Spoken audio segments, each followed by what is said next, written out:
Pronto, agora que a gente já se apresentou, comecei a gravação para a gente entrar na aula em si. Inicialmente, eu tinha sido convidado para dar uma aula em parceria com a professora Marjorie, que deu aula para vocês, acho que 15 dias atrás, mas aí teve um conflito de agenda com um dos outros professores de vocês e eu acabei vindo dar essa aula sexta e sábado para continuar o curso. Nós vamos tratar do espaço territorial, planejamento urbano e plano diretor. Deixa eu só compartilhar minha tela.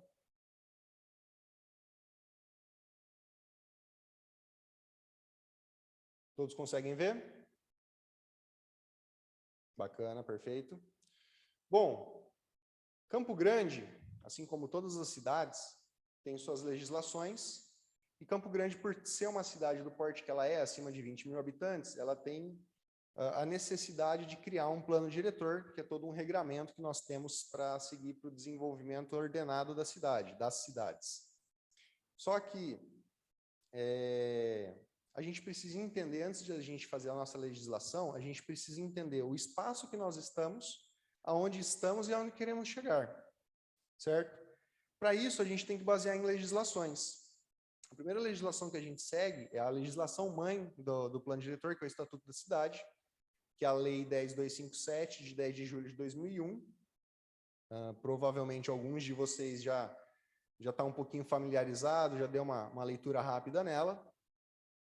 E, basicamente, o Estatuto da Cidade, ela vem para regulamentar os artigos 182 e 183 da Constituição Federal, onde o artigo 182, ele vem e define que o instrumento básico para o planejamento, para o desenvolvimento de uma cidade é o plano diretor.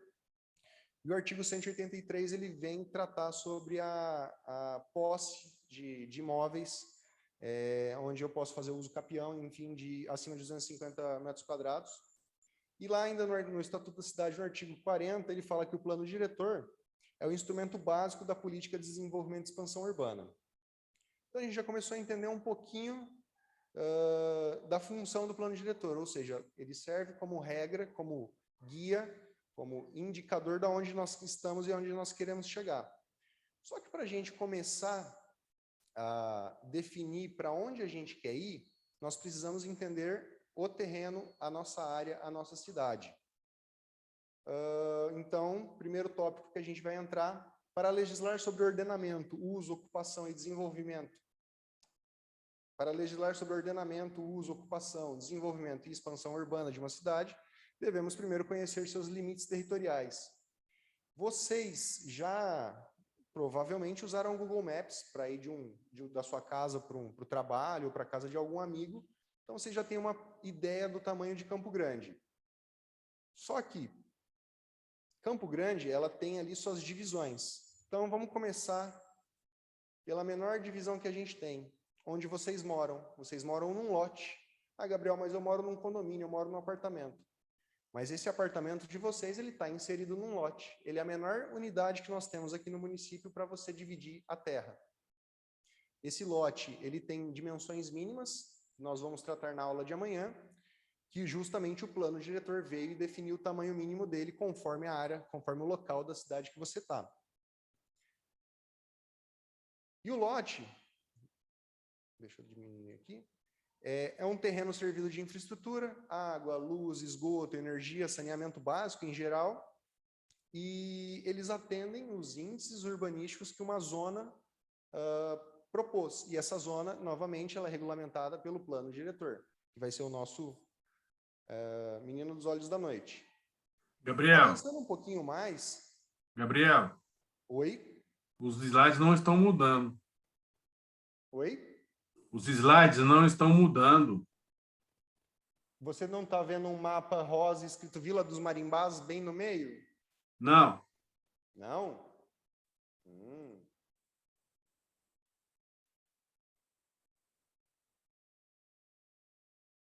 Vocês estão vendo...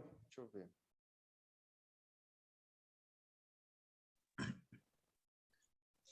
Agora mudou, está aparecendo uma foto de cima das casas aqui. Ah, legal. Então, peraí. É o 5 está aparecendo, é o slide 5. Você está vendo um texto, considera-se lote o terreno Isso. servido de infraestrutura básica. Isso, esse mesmo. Isso. Bacana. Então, só voltar um slide para trás, não sei se vocês já tinham visto, quem não viu, espero que consiga ver agora. A gente tem aqui a delimitação de um lote, uma construção, então essa é a menor unidade que nós temos em Campo Grande. Aí eu avancei com o textinho, imagino que todos estejam vendo, que é a definição do que é um lote, né? É um terreno servido de infraestrutura básica, cujas dimensões atendam aos índices urbanísticos. Não só as dimensões, como o uso dele. Tem locais que eu não posso fazer residência, tem locais que eu não posso fazer indústria, enfim. A gente vai ter todo um zoneamento mais para frente que a gente vai acabar tratando. Não está mudando, Gabriel. Engraçado. Para mim, aqui nas telas da... Mudou? Não. Não. Está ainda com o do lote. Está no 5º ainda. Agora mudou. Será que está dando problema quando eu entro em tela cheia? Vamos fazer o seguinte. Aqui vocês conseguem enxergar certinho, né? Sim. Eu acho que está dando algum problema quando eu entro em tela cheia para...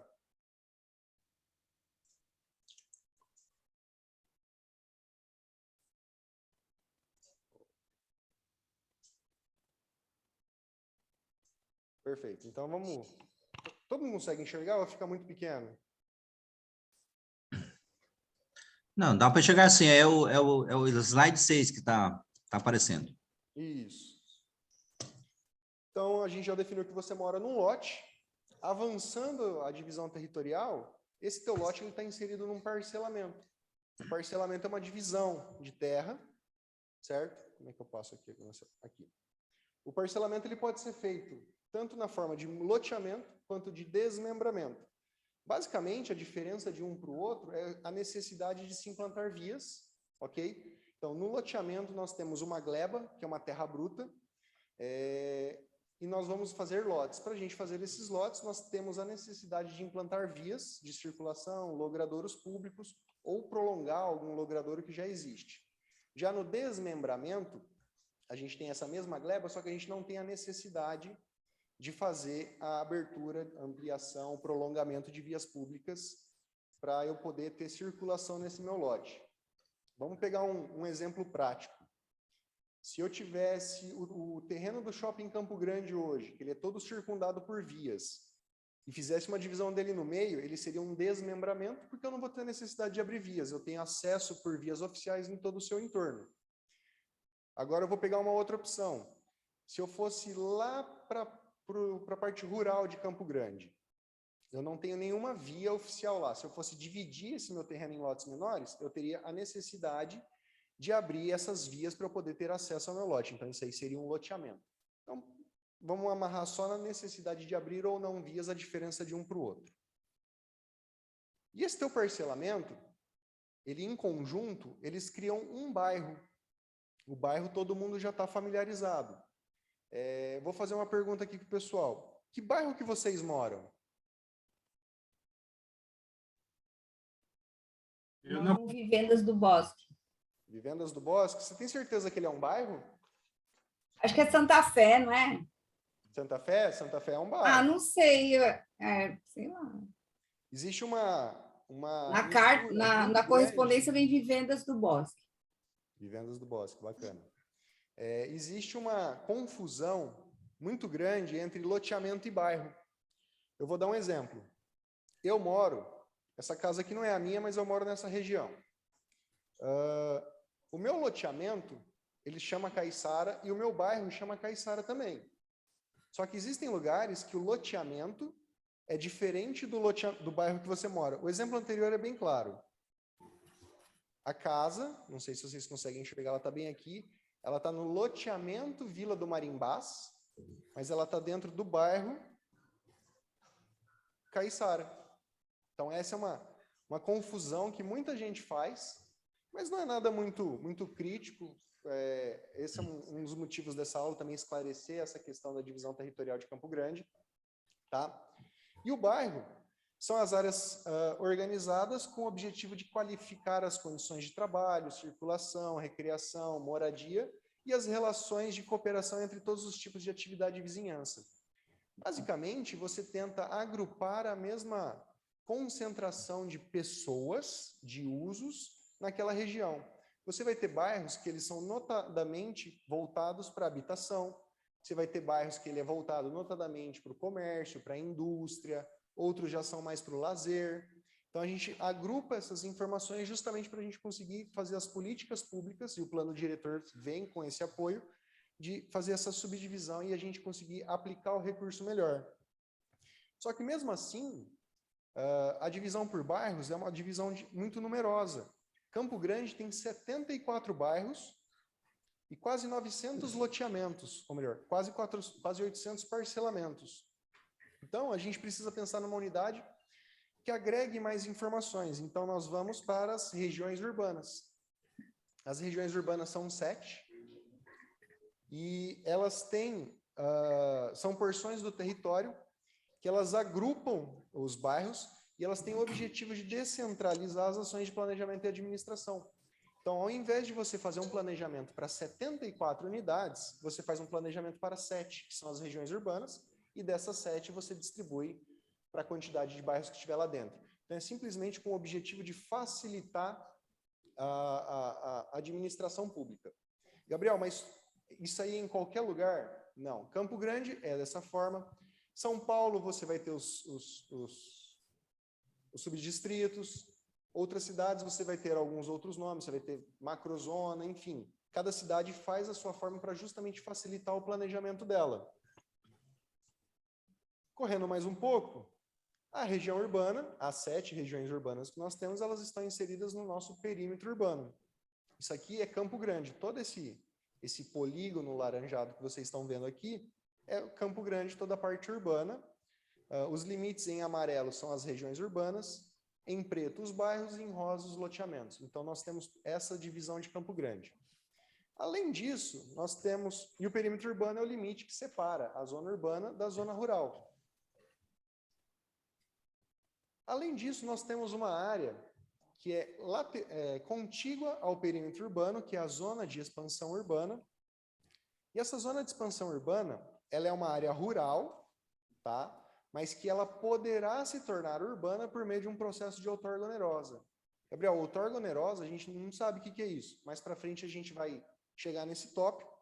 Mas, em linhas gerais, a outorga onerosa é quando você faz uma contrapartida ao município, seja em pecúnia, seja em troca de serviços, seja em execução de infraestrutura, onde você altera aquela área que ela era rural e passa a tornar ela urbana. Mas qual que é o interesse de você fazer essa conversão de uma área rural para uma área urbana? Aí a gente vai entrar nos usos do solo, onde na área rural você vai ter determinados usos. Simplificando, área rural é onde você vai criar gado, você vai plantar soja, você vai ter um veraneio, e área urbana é onde você vai trabalhar, morar, dormir. Então, você pode ter essa oportunidade dessa zona de expansão urbana, dessa malha amarela contígua ao perímetro urbano, de permitir a moradia. Não que não permita hoje, mas ela, por exemplo, não permite eu fazer um condomínio, eu fazer um MRV da vida, um Plaenge, um Evo, eu não poderia fazer nessa região. Mas, com a outorga onerosa, eu transformaria ela em urbano e poderia fazer isso. E, por fim, a maior divisão que nós temos aqui em Campo Grande hoje é o perímetro municipal. Então, se vocês foram acompanhando aí, vocês viram o tamanhozinho do lote, comparado ao loteamento, ao parcelamento, ao bairro, à região urbana, ao perímetro e ao perímetro municipal agora. Campo Grande é uma cidade extremamente grande, extremamente extensa. Pouca gente tem noção do tamanho que a área rural representa dentro de Campo Grande. Não sei se tem alguém da Semadura aqui, talvez seria um pessoal que teria um pouquinho mais de conhecimento dessa área. Mas Campo Grande é extremamente difícil de você chegar a ela de norte a sul. E o perímetro municipal é o limite que separa duas cidades. Mas Campo Grande não é uma cidade tão grande, não é uma cidade tão desenvolvida, ela é uma cidade jovem. Então, a gente não tem o processo de região metropolitana. É um negócio aqui. Pronto. De região metropolitana, ou de área metropolitana, que é quando você tem várias cidades que compartilham uma infraestrutura e você não consegue determinar se você está entrando numa cidade e saindo da outra. Por exemplo, região metropolitana de São Paulo, de Salvador, de Curitiba, que as cidades cresceram tanto que uma cidade tocou na outra, então você tem essa área metropolitana ou região metropolitana. A região metropolitana ela é instituída mediante uma lei. Os estados que detêm essas cidades, elas criam uma lei, e a área metropolitana é quando já ocorreu a conurbação, não necessariamente tem uma legislação. As cidades já se tocaram, você já tem um fluxo ali de pessoas, muitas das vezes você tem um movimento pendular, ou seja, você mora numa cidade e trabalha na outra e vai fazer lazer numa terceira. Então são áreas, são cidades que se juntaram de tal forma que você já não consegue mais distinguir. Então isso é uma região metropolitana. Então são essas as divisões territoriais que nós temos. E por que eu falei de todas essas divisões? Porque quando nós vamos pensar em plano diretor, como nós vamos ordenar o nosso desenvolvimento, a gente precisa conhecer, a gente precisa saber como que a nossa cidade é, qual que é a carinha dela.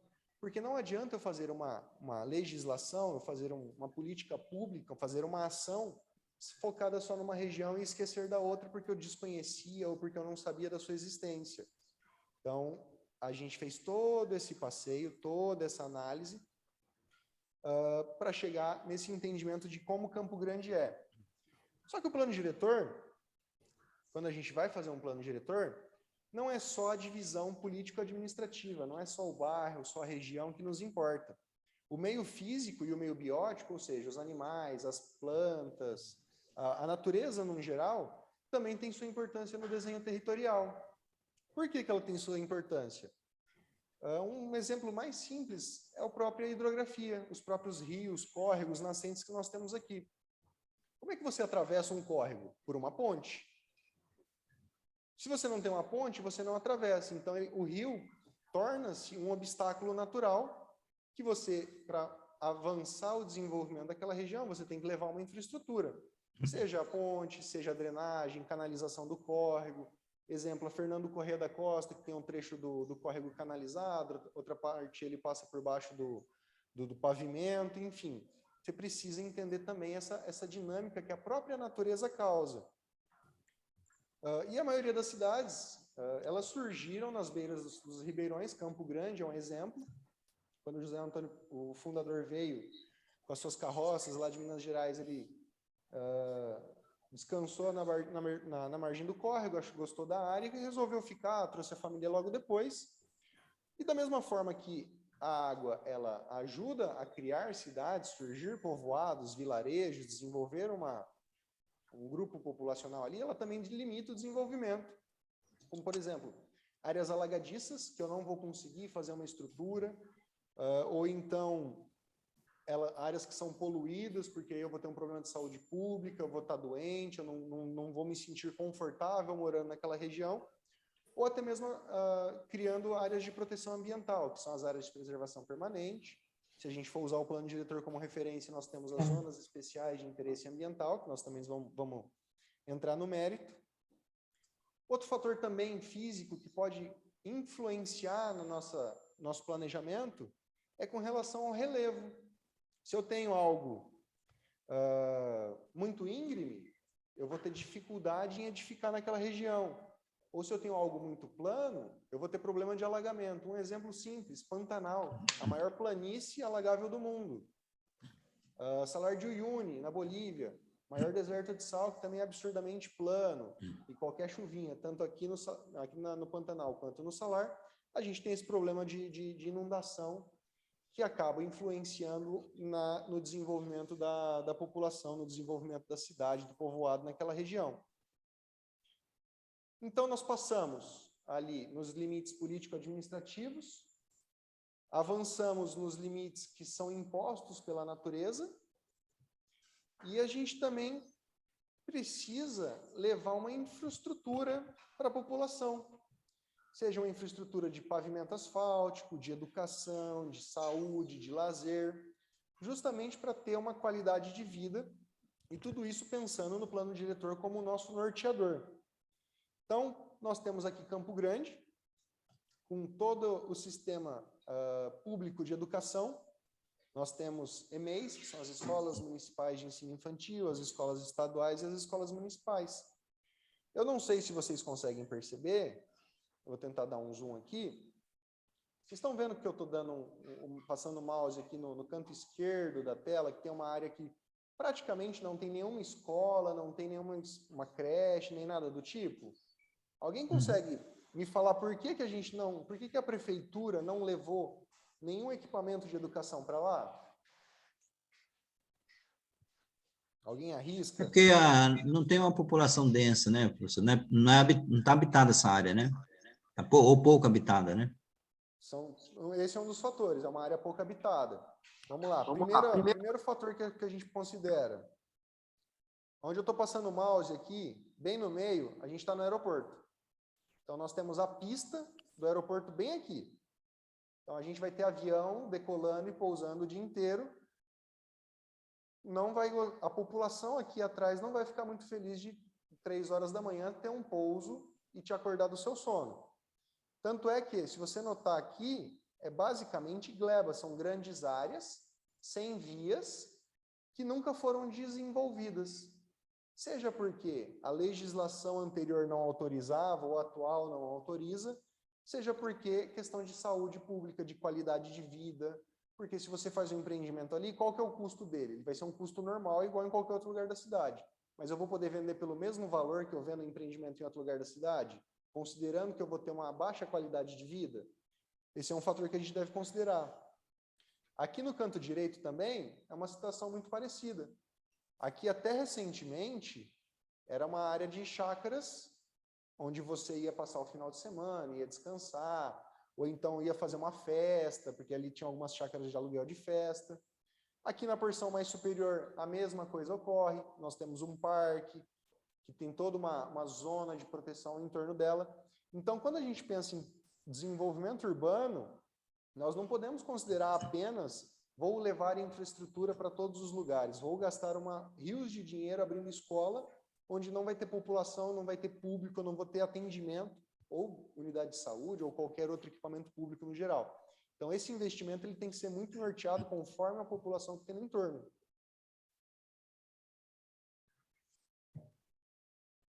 Mesma coisa acontece com unidades de saúde. Você pode até perceber... Oi?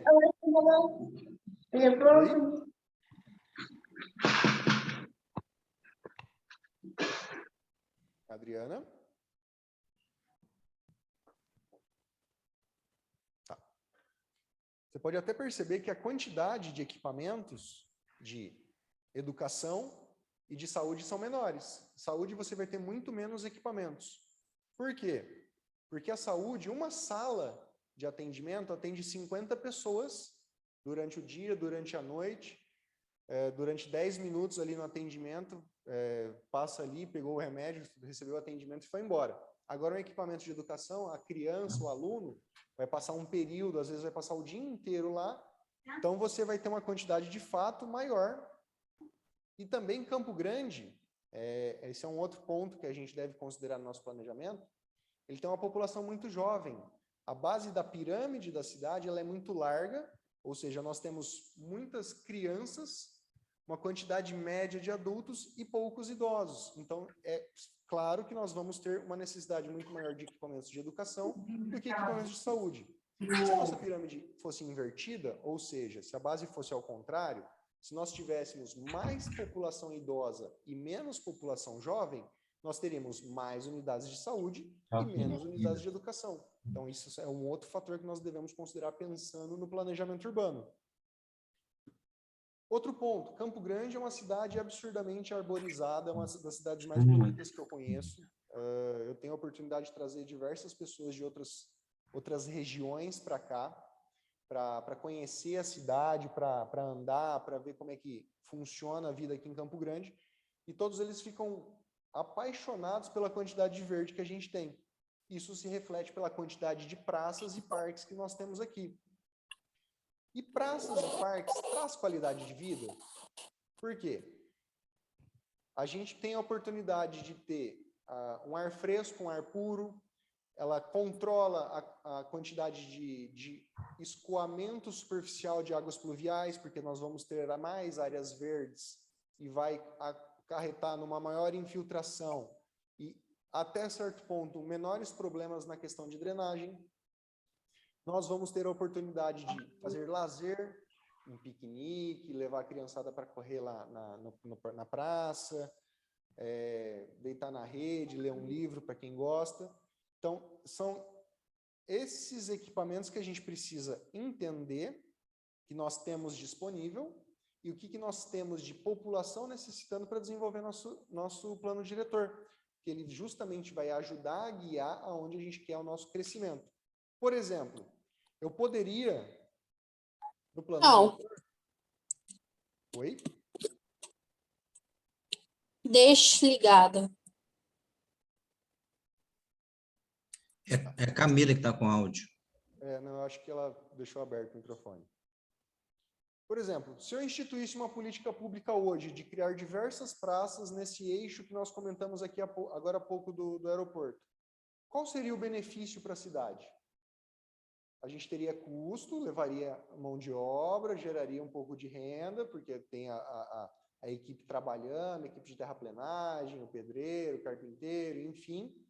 Mas e depois? Quem que usaria aquela região? O que traria de benefício? Então, esse é um dos pontos que a gente precisa atentar ao plano diretor. Voltando um pouquinho aqui.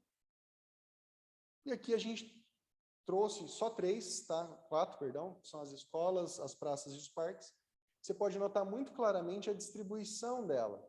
E se a gente der um zoom bem na região central, que é onde a cidade cresceu, a gente pode notar que está super poluído o mapa, então quer dizer que é a maior quantidade que nós temos disponível de equipamentos, e é onde até então morava a maior quantidade de pessoas. Agora Campo Grande está passando por um processo de espraiamento, a população está saindo da região do centro, está indo mais para as bordas da cidade, então esses equipamentos vão passar a ficar subutilizados, a tendência é ficar subutilizado, não que eles estejam assim hoje, e causando pressão nesses equipamentos mais da borda, que até então recebiam uma menor quantidade de pessoas, tinha uma menor quantidade de público-alvo.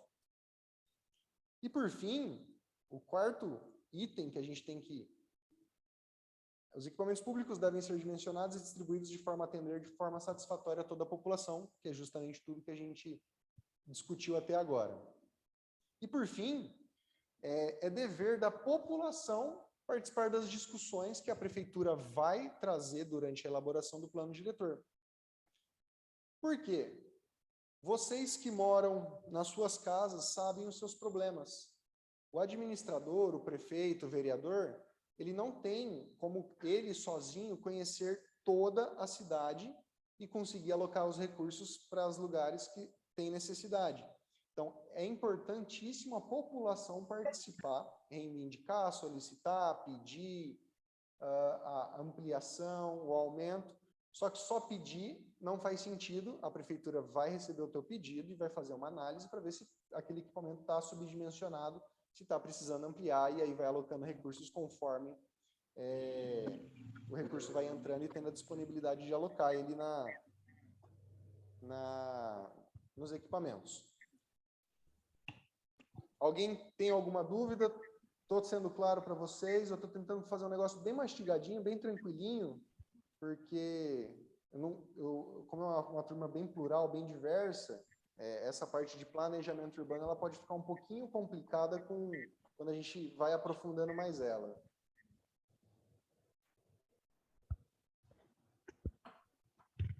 Para mim está ótimo. Perfeito. E, professor? Pois não? Muitas vezes a cidade assim, é planejada para a instalação de determinadas áreas que podem ser instaladas, tipo assim, indústria, um aeroporto, mas aí a população vai crescendo, a cidade vai crescendo e vai ocupando aquele espaço que não era para ser ocupado, né? Certo. E aí já inviabiliza, por exemplo, o funcionamento do aeroporto, de uma indústria em determinado local. Por exemplo, tem o Albano Franco, quando foi construído, ele poderia fazer shows, tinha outros eventos, não só feira, mas tinha shows. Sim. Aí foi construído um hospital ali perto, depois veio a decisão judicial proibindo o barulho em razão do hospital. Então, tem essas limitações de espaço e do uso do solo, que a cidade vai crescendo, desenvolvendo, e vai se tornando um espaço inadequado para aquelas atividades, né? Exato, exato. Um outro exemplo também que nós temos é ali o Parque de Exposições, a Crisul. Isso, também. Universidade Federal. A época que ele foi concebido, a época que ele foi planejado, não se esperava que a população crescesse da forma que ela cresceu. Hoje nós temos acho que é IES, aquele condomínio ali do lado, que são 3 torres, dezenas, centenas de famílias morando lá. Não tem como, não faz sentido você fazer um show lá. Agora eu te pergunto, Marcelino, aonde que a prefeitura ou o poder público errou quando fez aquele equipamento? Se ela errou, por que você acha que aquele equipamento se tornou obsoleto hoje? É porque não houve, eu acho, um planejamento com relação ao desenvolvimento da cidade, né? Ok. E como que a gente poderia fazer esse equipamento de uma forma mais adequada, fazer o que você proporia para ser feito para que a gente pudesse continuar utilizando aquele equipamento? Teria que se fazer as adaptações para evitar o barulho. São as medidas para que não se faça, para que o barulho não se expanda para fora e não incomode a vizinhança. Perfeito. Seria assim, umas adaptações para evitar o ruído externo. Bacana. Agora, Marcelino, vamos aproveitar esse gancho e vamos um pouquinho mais longe. Eu sou um cara novo, eu tenho 28 anos, o que eu vou falar eu conheço por história, eu não tive a oportunidade de vivenciar. Mas até onde eu sei, quando o aeroporto foi construído aqui na cidade, ele era extremamente longe de qualquer coisa que você tinha aqui. Hoje, a cidade está toda no entorno dele. Como é que a gente muda como é que a gente faz um paliativo no aeroporto, Marcelino? Eu penso que esse ficaria para voos de aviões pequenos e de grande porte em uma outra área mais distante. Mas e todo Tipo, o custo que a gente já fez com a implantação do aeroporto? O que nós fazemos? Porque um avião de pequeno porte não precisava de um aeroporto desse tamanho que nós temos. Então, essa é a questão de planejamento, uma utilidade que se daria para aquele espaço. Ou pode dar outra destinação a ele também.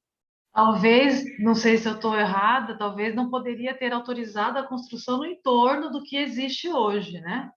A exposição, ela sempre esteve lá. Será que deveria ter aprovado a construção de 3 torres do lado dela? Não sei. Exatamente, André. Se você já tem um equipamento, Já tem. não vamos entrar no mérito de Albano Franco, não vamos entrar no mérito de Acrisul, que até certo ponto ele é lazer. Vamos focar só no aeroporto, que é uma necessidade, porque traz carga, traz pessoas, desenvolve a cidade. Por que quando nós fizemos o desenvolvimento da cidade, por que nós não travamos aquela região no sentido de não permitir nenhum tipo de empreendimento lá? Por que não foi feito isso? Não seria alguma coisa relacionada à especulação imobiliária, terras muito baratas atraindo investidores naquela região, e aí uma pressão da, entre aspas, população para a municipalidade para desenvolver aquela área? Não poderia ser alguma coisa nesse sentido?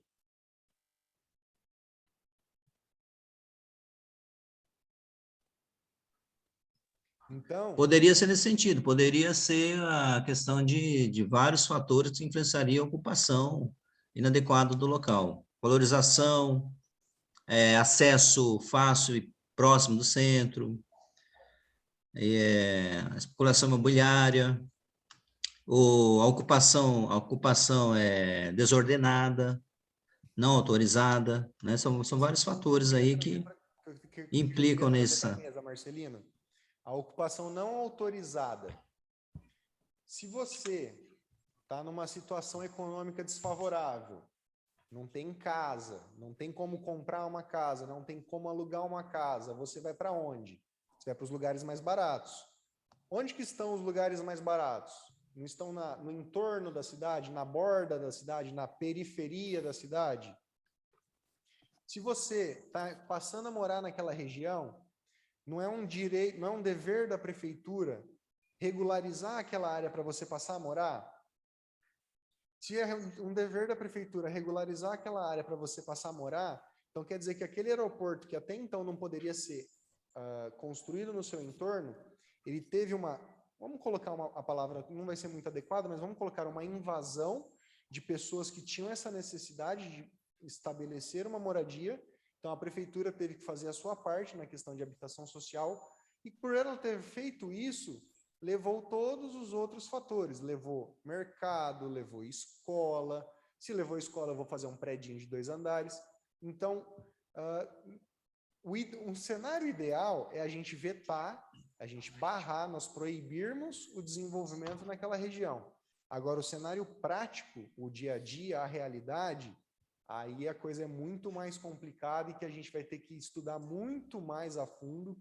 Aí seriam investimentos fortíssimos em habitação de interesse social, que é o HIS, mas daí a prefeitura não tem caixa suficiente para bancar toda essa infraestrutura. Faz o quê?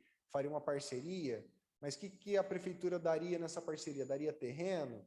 Mas se a prefeitura dá o terreno dela, aonde que ela vai colocar equipamento público de saúde, de educação, de lazer? Onde é que ela vai colocar um prédio público? Então a gente começa a entrar num looping, numa discussão que é quase eterna, mas que é uma discussão muito saudável, muito interessante de se fazer. Eu gosto desse tipo de análise, desse tipo de olhar, e é muito proveitoso a gente discutir isso com pessoas de ramos diversos, áreas diversas, conhecimentos diversos. Mas isso acontece na maioria das cidades, né, professor? Na verdade, em todas, né? Não seria na maioria, seria Todas. em todas as cidades acontece isso, porque Campo Grande, perdão, as cidades do Brasil, o Brasil como um todo, é um país em desenvolvimento. Não é um país desenvolvido, a gente está dando passos no caminho do desenvolvimento. Se você está em desenvolvimento, alguém está bem financeiramente, com moradia, com lazer, e alguém ainda está caminhando para ficar bem financeiramente. Então, aí a gente entra nessa questão. Então tudo se resume a um problema social? Não diria que tudo, mas seria um dos pontos que a gente poderia começar a olhar com olhos com mais ênfase, né? Com mais vontade. Alguém tem discorda para a gente começar um debate? Acho que seria legal a gente fazer um debate nesse sentido. Não, discordar não, mas você pega o plano diretor de Campo Grande de 2018, ele tem um artigo, que eu não lembro o número agora, que ele dispõe sobre as limitações das áreas ao redor do aeroporto. De proteção do aeroporto, a ZEPA. Hã? É a Zona Especial de Proteção do Aeroporto, é a ZEPA. Ela está lá no plano diretor, e no plano diretor antigo também nós tínhamos uma regulamentação, e era uma regulamentação apoiada, e ainda no Comaer, que é o comando do Ministério da Aeronáutica. Da Aeronáutica. Federal já sobe a régua aí para a gente fazer essa discussão. Mas tem certas restrições, sim, e não só no âmbito do município. Se eu hoje quiser lotear, se eu quiser fazer um condomínio, se eu quiser desenvolver qualquer coisa naquela região ali atrás do aeroporto, além de eu fazer os estudos junto à prefeitura, lá na Semadur, lá na Planurb, lá na CISEP, enfim, nas secretarias, eu tenho que fazer uma anuência junto ao comando da aeronáutica, falando, eu vou construir o empreendimento XYZ com características A, B e C. Eu posso construir? Então, eu posso ter toda a aprovação, todo o aval da prefeitura, mas lá no Comaer eu ser vetado. Então, a gente também tem que pensar que não é só a prefeitura que vai resolver os problemas, que vai intervir de forma a manter a segurança do aeroporto, no caso, o Comaer vai pensar só na segurança. Então, a gente tem outros entes. Não seria questão de, quando se faz esses planos, os planos diretores, a municipalidade sentar e discutir com esses entes? Eu estou trazendo aqui o Comaer por causa de aeroporto, mas a gente poderia muito bem trazer o DENIT, que Campo Grande, até recentemente, era cortado todos por trilhos de trem. Esses trilhos, em alguns lugares, foram retirados e alguns mantiveram.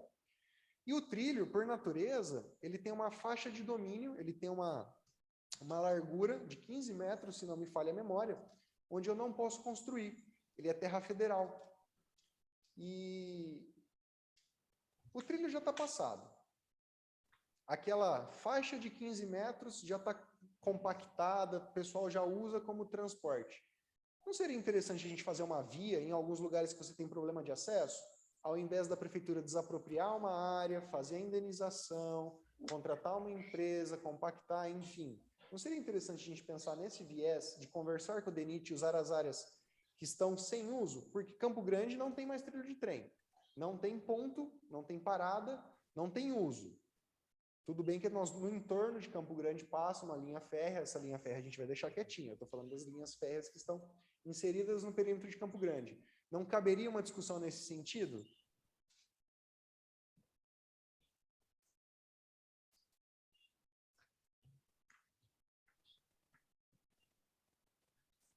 Mas quando da elaboração do plano diretor, eu lembro que teve umas audiências públicas, eu não lembro se teve alguma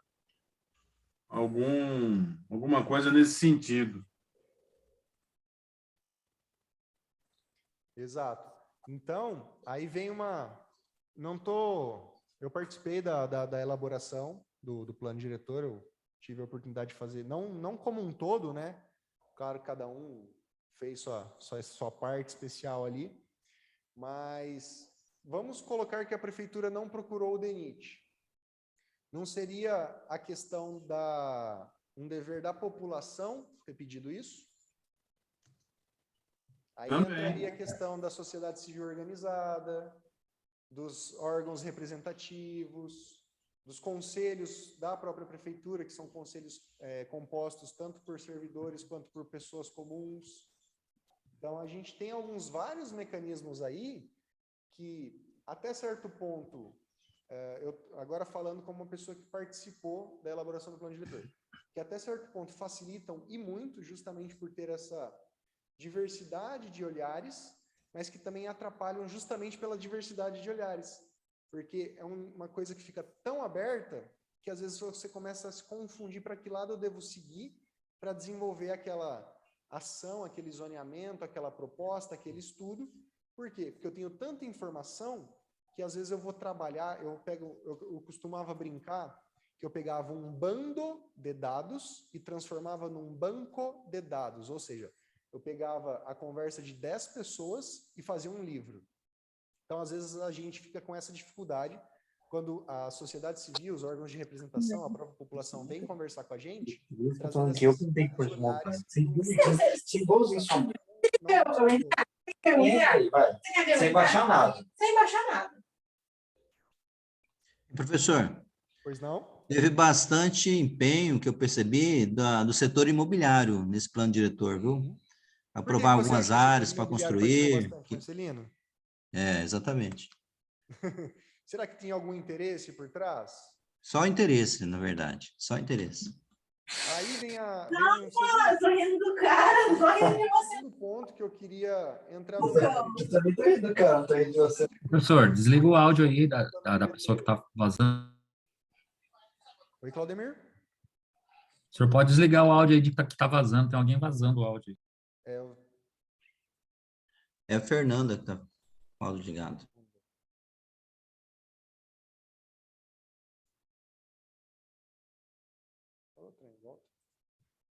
Acho que ela parou. Qualquer coisa eu volto. Aí, todas as contribuições que foram recebidas pela sociedade civil organizada, pela população, que a prefeitura recebeu, todas elas tinham de fato um interesse da pessoa, não, eu quero uma região melhor para mim, ou será que a gente tinha muito interesse escondido?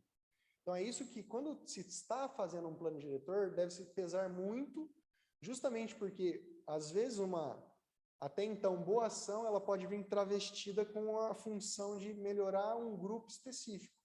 Não estou falando que o ramo imobiliário fez isso, não me interpretem mal, porque a gente estava no mérito de falar do ramo imobiliário, eu fiz essa fala agora.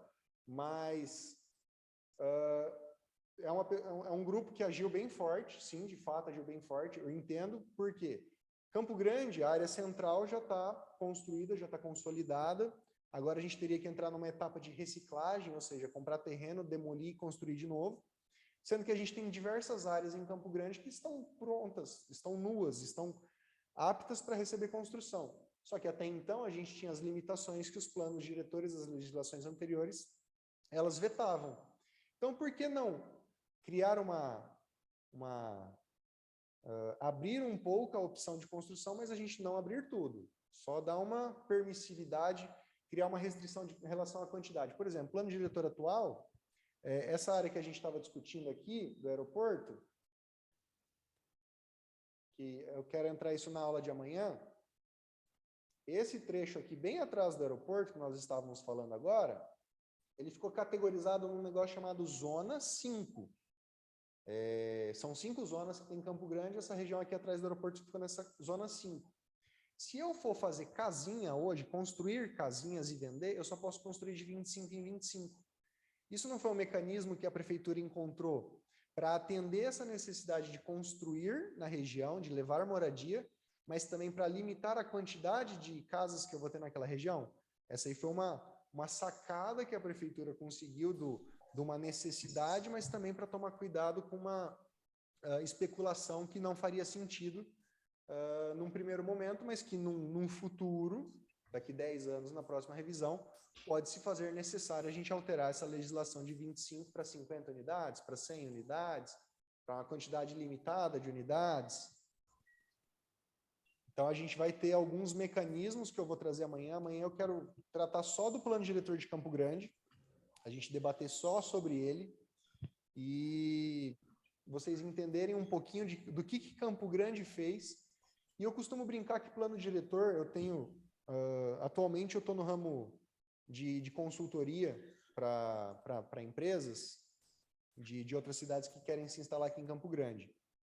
E a gente tem que ler muito plano diretor da onde essas empresas estão para adaptar as legislações de lá para cá.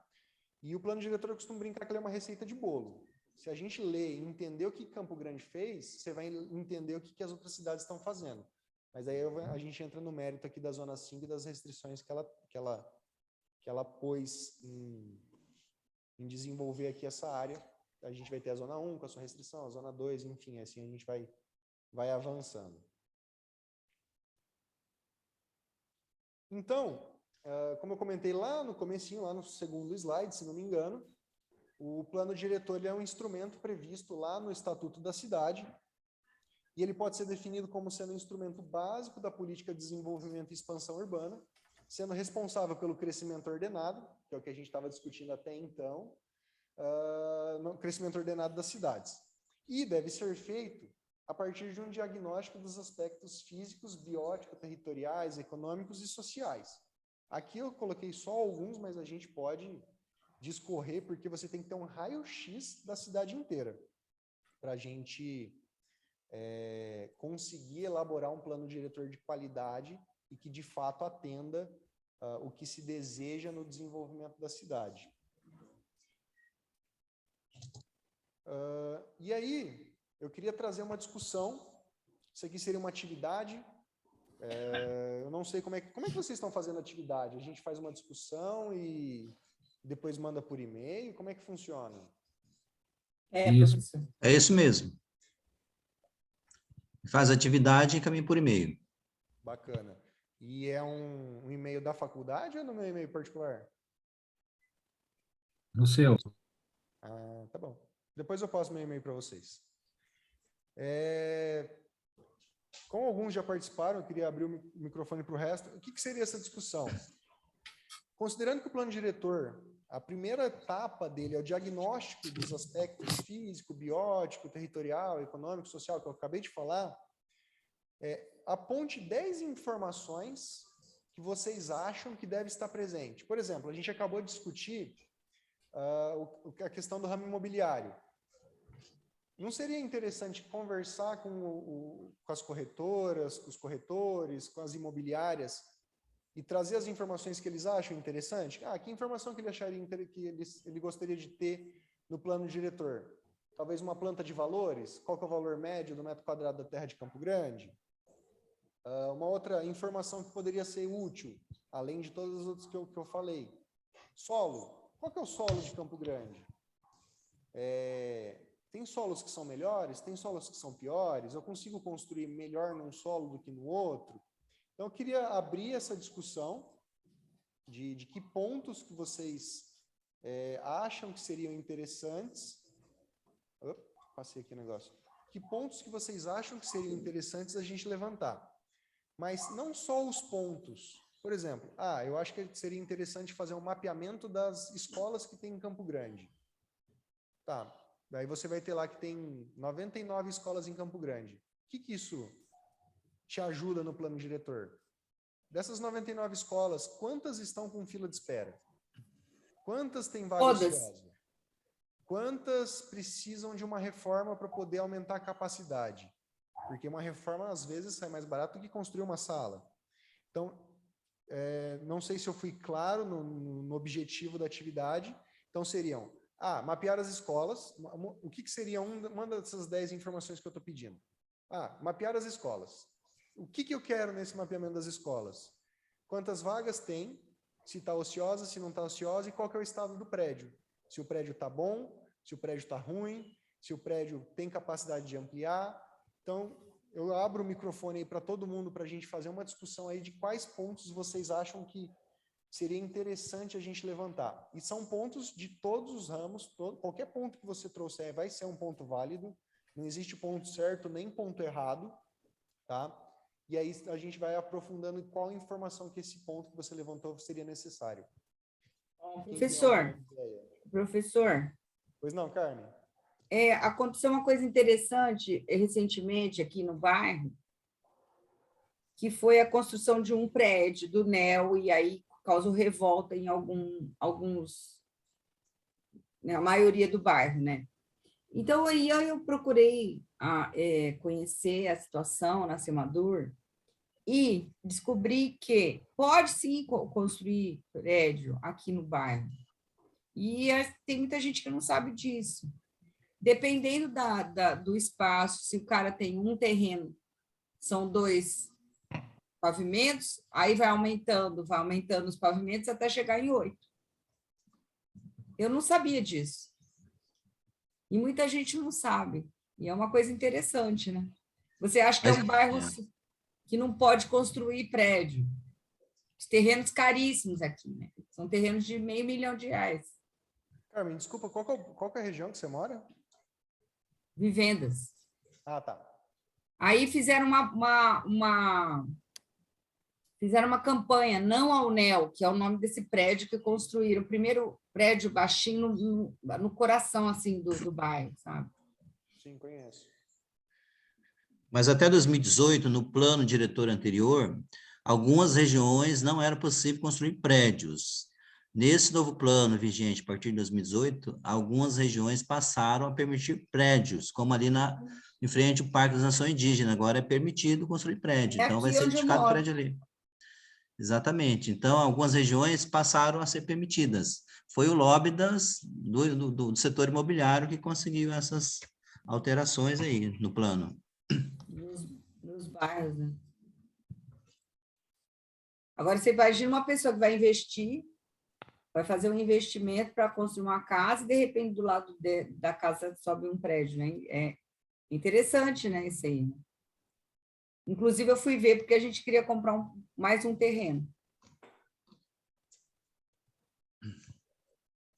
Exato, como acho que não vi quem fez a resposta, mas a gente teve justamente uma alteração, ou melhor, algumas alterações do plano diretor que era 2018 para o novo plano diretor, e uma delas foi justamente a permissão para construção de prédios em algumas regiões.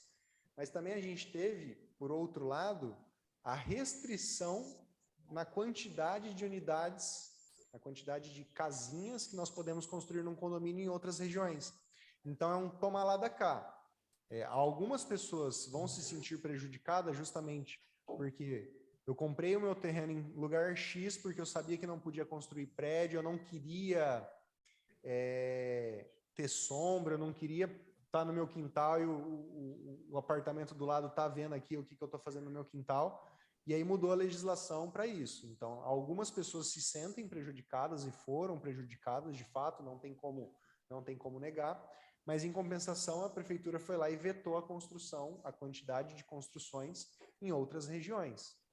Então, é um toma lá da cá, a gente vai brincando e vai brigando para todo mundo sair feliz. Isso aí a gente nunca vai conseguir. Eu acredito que num futuro, um médio prazo aí, Campo Grande vai crescer verticalmente, né? É o que o plano diretor aponta. Exato.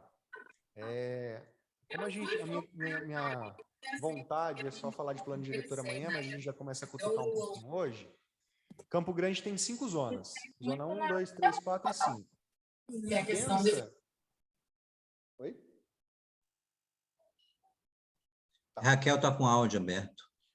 Pensa que são anéis concêntricos, são vários círculos com a mesma origem, onde o miolinho é a zona 1 e a parte mais externa é a zona 5.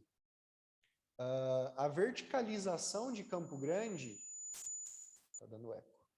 A verticalização de Campo Grande ela é mais permissiva na zona 1, ou seja, na zona 1 eu posso construir prédios extremamente altos, e ela é extremamente restritiva na zona 5, então eu não posso construir prédios.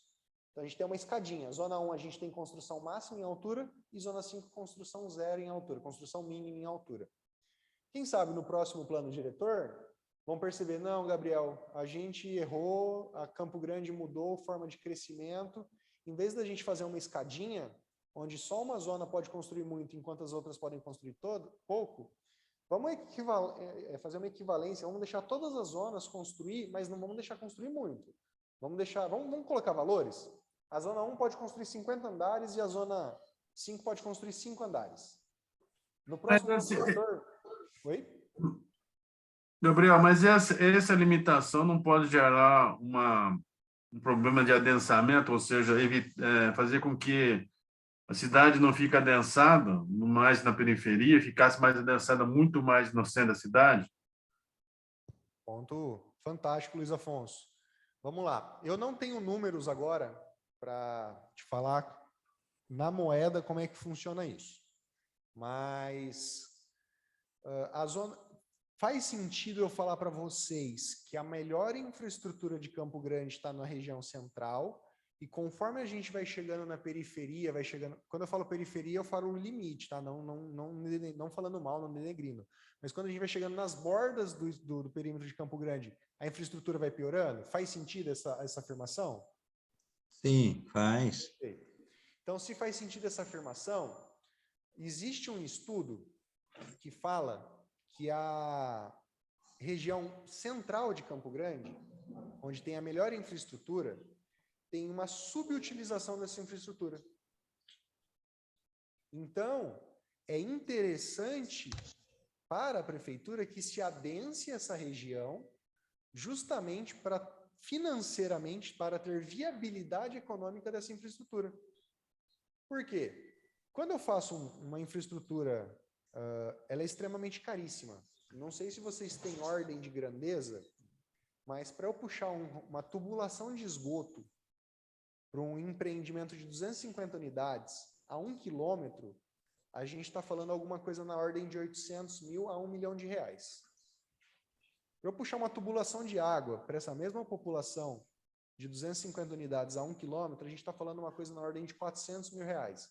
Então, para eu levar água e esgoto para um empreendimento de 250 casas, nós estamos falando de 1,5 milhão de reais. A gente está falando de 250 famílias para 1,5 milhão de reais. Então, não faz mais sentido eu aproveitar essa infraestrutura que eu já investi no passado, favorecer o adensamento nessa região, para eu não ter a necessidade de investir tanto nas regiões mais externas de Campo Grande? É o que está se buscando agora, né, professor? Exatamente. A gente está povoar o centro, não só durante o horário comercial, né? Exatamente. Exatamente. Fazer a atração de moradias para aquela região. Mas daí a gente entra num segundo problema. Aonde eu tenho terreno no centro para construir? Não tem, está tudo ocupado e a finalidade é comercial, né? É comércio, né? Que sobrepõe no centro, é funcionamento de comércio. Exato. E, Então- e as periferias, o bairro mais distante, é moradias. Exato. São moradias. Talvez por isso que se habitacionais. permite, comece a mudar a ideia e permitir a ter prédios, né, de andares em regiões que antes não tinha. Imaginando ali na área central, Cabreúva, não sei se era proibido, a gente não vê prédio ali, mas pode ser que passe a ter por conta dessa estrutura que já existe, eu tô errada. Antigamente era proibido, agora Planalto. o prefeitor que liberou. Agora É. liberou. Agora é permitido. Tanto Justamente é para que isso, né? serão construídos ali alguns edifícios ali naquela região Isso, perto próxima à Viação São Francisco. Aonde também ia ser a rodoviária, né? Vai Isso, ter exatamente. empreendimento ali grande. Exatamente. Então, a prefeitura está buscando justamente um reequilíbrio nessa relação da infraestrutura que já existe e a capacidade, a necessidade de moradia. Por isso que hoje o centro, eu falo a gente, porque até pouco tempo, até dezembro do ano passado, eu estava na prefeitura, então fazem 5 meses que eu saí, ainda estou muito ligado no agente fazia isso.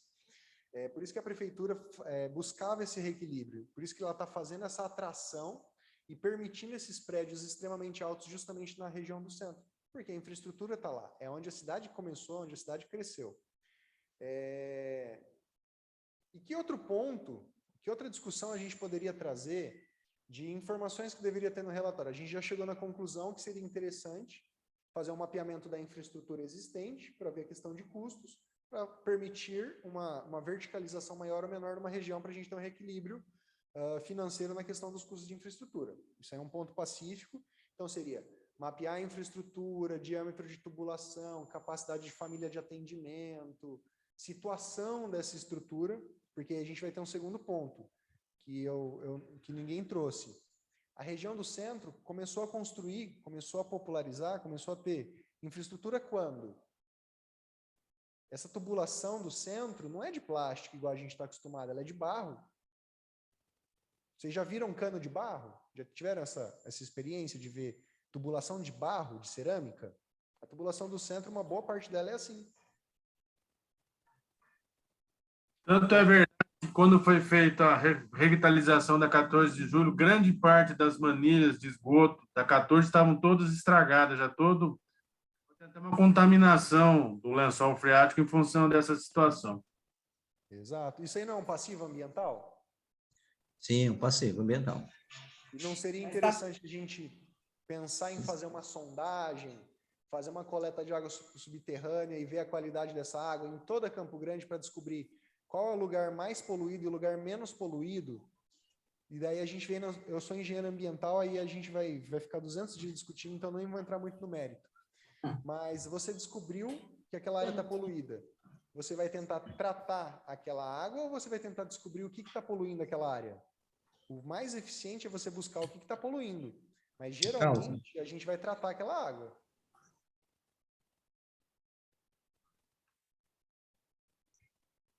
Alguém ia falar? É descobrir a causa, né, professor? Para depois você tomar as providências, né? As medidas para solucionar o problema, né? Exato.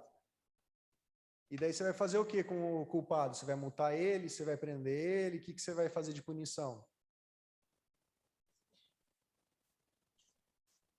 O culpado, se houver a responsabilidade, você vai penalizar, vai multar.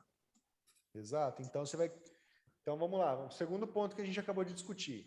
Fazer uma sondagem da cidade para ver a qualidade das águas subterrâneas e aí pensar em criar um dispositivo legal, uma legislação, enfim, eu não sou advogado, então para mim é tudo lei. Eu sei que tem lei, decreto-lei, não sei o quê, mas para mim é tudo lei. Então, criar uma lei para punir aquela pessoa que poluiu seria uma solução? Então, aí é um segundo ponto que a gente adotou. Vamos pensar em mais um ponto. Vamos pensar... Mas a lei já existe, professor, é só aplicar. A lei já existe a lei. Mas a gente sabe também que muitas vezes não aplica, né, Marcelinho? Aqui em Campo Grande aplica, sim. Tem aplicado. Especulação, por exemplo, tem muito imóvel vazio, um especulador. Mas isso não é infração. A especulação. Está no plano diretor, que é proibido. Na verdade, Não. tá no Não é plano proibido. diretor, mas não necessariamente que é proibido. A gente está entrando é no proibido. mérito de vazios urbanos. E os vazios urbanos são grandes áreas acima de 1.000 metros quadrados, que possuem menos de 10% de área construída, acho que é 10%, não lembro de cabeça, onde você está obrigando, ou melhor, você vai obrigar o proprietário a edificar aquela área. Só que aí entra o segundo ponto. Como é que você vai obrigar? Existem alguns dispositivos, alguns mecanismos apresentados no plano diretor. Um deles é o IPTU progressivo, ou O seja... Estatuto da Cidade, esse, professor, que veio inicialmente no Estatuto da Cidade, o progressivo. Isso, no estatuto, Aí a foi... gente trouxe do Estatuto da Cidade para o nosso plano diretor. Isso, E exato.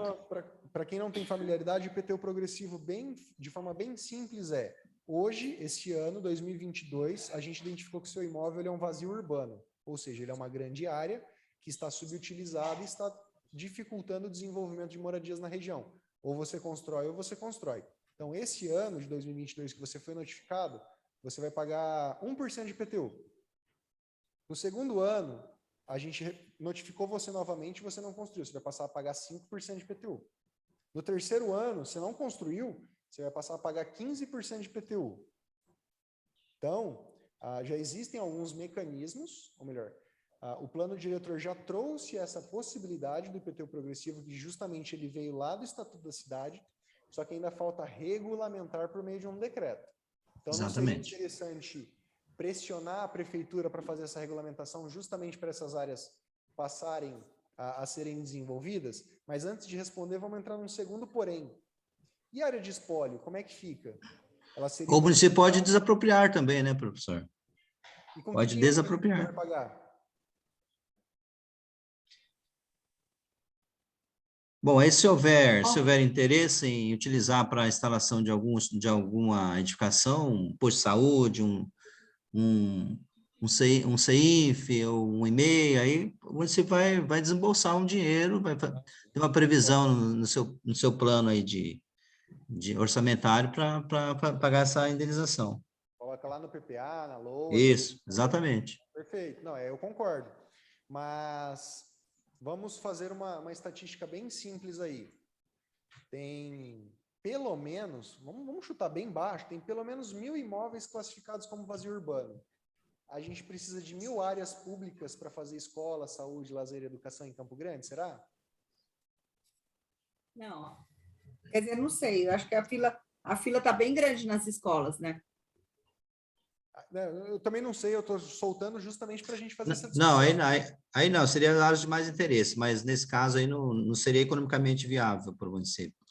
Exatamente. Porque não é só desapropriar, tem que o gasto com a construção também, né? E depois com equipamento e Manutenção. E o pessoal para você pôr para trabalhar. Então, não é só a desapropriação, tem um custo maior. Exato. E daí depois você tem o custo, por exemplo, se for uma unidade de saúde, aquele custo mensal de pagamento dos médicos, o custo mensal de aquisição de equipamentos. Então, é um inchaço, vamos colocar assim, da máquina, que você vai começar a ter com essa utilização dessas áreas. Só que é um inchaço positivo, porque você vai estar trazendo qualidade de vida para a população, até certo ponto. Mas daí a gente vai chegar no momento, o dia que a gente chegar, eu vou ficar extremamente feliz, onde a demanda vai ser menor do que a quantidade de oferta. Só que o dia que isso acontecer, a prefeitura já vai ter quebrado. Porque eu nunca posso ofertar mais equipamento de saúde, de educação, num lugar que a demanda é menor. Aí eu vou estar literalmente rasgando dinheiro público. E aí vem todo um processo aí de Ministério Público, vem uma situação bem crítica. Então, é um ponto bem, bem sério para a gente tratar, para a gente discutir. Como a discussão está boa, mas já são 8h30, eu não sei se vocês querem parar 10, 15 minutinhos e a gente volta para tratar essa discussão, se a gente estica mais um pouco e para umas 9 horas, o que vocês querem? Mais um pouquinho, professor. A gente já fez isso também, professor, de encerrar mais cedo. Mas então vamos fazer o seguinte, vamos tentar tocar até 9h15, 9h20, fica bom para vocês? Fica, ótimo. Bacana. Então, a gente já discutiu 3 pontos. Vamos trazer só mais um quarto, que daí eu corro aqui um pouquinho na parte do Estatuto da Cidade, que eu trouxe assim, um resuminho bem resumido, que daí amanhã a gente só entra no plano diretor de Campo Grande. A gente tratou, o primeiro ponto foi infraestrutura, o segundo ponto a gente tratou da qualidade da água, o terceiro ponto nós tratamos de vazio urbano. Vamos tentar pegar alguma coisa mais abstrata, vamos tentar pegar a economia como um tema para a gente discutir? Pagamento dos IPTUs atrasados? O refis funciona? Funciona. Não sei. Funciona. Não sei, estou perguntando. Da área. Não, funciona sim, professor. Teve uma arrecadação de 40 milhões esse último refis. Tem funcionado, sim. Tem Mas funcionado? assim, o que eu sei é que tem muita gente devendo IPTU para a prefeitura. Isso é normal, sempre teve, e as pessoas aproveitam esse programa de pagamento incentivado para fazer o pagamento das dívidas. Mas é que a situação financeira aumentou realmente para todos, não só para o município, mas para o comércio em geral, pessoas inadimplentes. A inadimplência é grande, né, Marcelino? Aumentou em razão da situação econômica do país também, né? A gente passou por um período bem complexo, né? Tá, então a gente entrou no mérito do IPTU. Como é que a gente pode trazer o IPTU para dentro do plano diretor? A gente pode reduzir o IPTU se a pessoa fizer algum dispositivo para retenção de água de chuva para diminuir o problema de alagamento num local crítico? Existe? Pode dar um incentivo nesse sentido. Regiões de alagamentos, aqueles moradores que estão nessa região podem ter um IPTU menor. Porque daí você vai estar numa área crítica. Mas se você está numa área crítica, eu não precisaria justamente de mais IPTU, eu não precisaria de mais arrecadação para melhorar aquela área? Não, mas não especificamente naquela área você vai cobrar. A cobrança do IPTU ela teria que ser igual para todos, não só para aquela região ali. Então, você vai desenvolver uma política somente para aquela região, ou seja, você vai dar um incentivo maior para quem está numa região mais prejudicada. E esse mecanismo, ele vai ser eterno? Esse mecanismo dessa redução do IPTU, ele vai ser ad eterno? O resto da vida eu vou ter uma redução de IPTU, mesmo que minha infraestrutura melhore? Ou meu IPTU vai subir depois? O IPTU pode subir depois, de acordo com as melhorias que forem edificadas ali naquela região. Inclusive, Mas hoje em dia já é assim, né? Quanto mais estrutura, mais IPTU. Ele já funciona mais ou menos, mas na verdade o que eu estou trazendo é o seguinte, é fazer eu estou tentando trazer essa discussão para o plano diretor, para como nós vamos ordenar a cidade. Ok, ele já é assim. Então vamos pensar num outro mecanismo que pode existir, um mecanismo que não existe hoje. Então vamos parar de pensar em IPTU. Vamos pensar na parte de economia, mas na parte de indústria, comércio, na parte de serviços. Será que o plano diretor não teria o poder de criar algumas zonas, alguns eixos, onde até então não poderia fazer um comércio, mas daí eu crio um comércio ali especificamente naquele ponto, justamente para tentar desenvolver a economia, fazer a roda girar? Eu não poderia fazer um mecanismo assim? Eu desconheço a legislação, professor, mas eu acredito que sim, visando essa ampliação da economia local, né? Desenvolver naquele bairro, naquele pedaço da cidade, esse tipo de comércio e que vá trazer retorno, inclusive acaba trazendo mais imposto para o próprio município, acredito que sim. Exatamente, era esse ponto que eu queria chegar. Porque se eu tenho comércio, se ela for legalizada, né, se esse comércio for regular, eu vou ter uma arrecadação de imposto. Se eu trabalho nesse comércio, eu vou ter um salário. Se eu tenho um salário, eu posso começar a pensar a pagar o IPTU que eu nunca paguei na vida. Então, não é mais fácil a gente pensar em fortalecer a economia do que pensar em dar desconto em IPTU? E tem também, né, professor, atentar também ao tipo da área, se não, como vai afetar o meio ambiente, essas coisas também, né? Exatamente, isso aí. Aí também a gente teria uma restrição ao tipo de comércio, você falaria? Eu não posso colocar, vamos colocar ali, eu não posso colocar uma indústria de ração, mas eu posso colocar uma padaria. Sim, dependendo, porque a professora Marjorie mesmo passou para a gente um trabalho para onde, por exemplo, onde seria melhor colocar as indústrias, levando em consideração a bacia hidrográfica a bacia hidrográfica da região. Então, Bacana. depende da região, não tem como colocar indústria, às vezes o transporte é inacessível, tem que levar vários pontos em consideração também. Exato. Eu vou ver se eu consigo dar uma alterada na aula de amanhã e vou trazer um negócio chamado zoneamento ecológico econômico. Não sei se vocês já ouviram falar no ZE. Zé. O grande criador do ZE, vamos colocar assim, o pai do ZE que a gente brincava, é o professor Fábio Aires, professor doutor Fábio Aires, e ele fez justamente uma classificação das bacias hidrográficas de Campo Grande, tanto urbanas quanto rurais, e criou 4 classificações. E essas classificações elas variam no sentido de não posso fazer nada naquela região, até posso fazer tudo naquela região. Então seria alguma coisa nessa linha. Inclusive, esse estudo, ele criou o macrozoneamento do município de Campo Grande, tanto da área urbana quanto da área rural. Então a gente usou as bacias hidrográficas como um delimitador do impacto que a gente pode ter no meio ambiente. Então, a gente pode dizer que é uma cidade planejada, Campo Grande, dentro dessas macro e micro áreas. Macrozonas. Mas está no plano diretor também, as macrozonas, né, professor? Sim, só não vamos confundir, porque existem 2 tipos de macrozonas, tá? As macrozonas e as macrozonas urbanas. As macrozonas, elas são baseadas nas bacias hidrográficas, no trabalho do zoneamento ecológico e econômico, e elas englobam tanto a área urbana quanto a área rural. Aí nós temos as macrozonas urbanas, que elas só englobam o perímetro urbano e elas são baseadas nos limites dos bairros. Só para fazer essa pequena distinção, porque eu entendi que você quis falar das macrozonas e não das macrozonas urbanas. Mas amanhã a gente vai entrar nesse mérito de nomenclatura e, enfim. Eu acho que todo mundo já entendeu a atividade. Eu vou mandar aqui meu e-mail no grupo. Eu não achei o 2 pontos, então vai ser sem 2 pontos mesmo. Deixa eu abrir aqui. Tentar abrir aqui, né?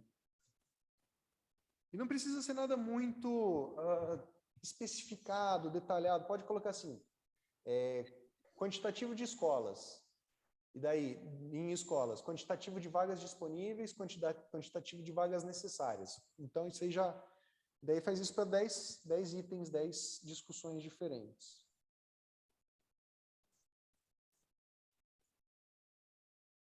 Deixa eu abrir esse negócio aqui de volta.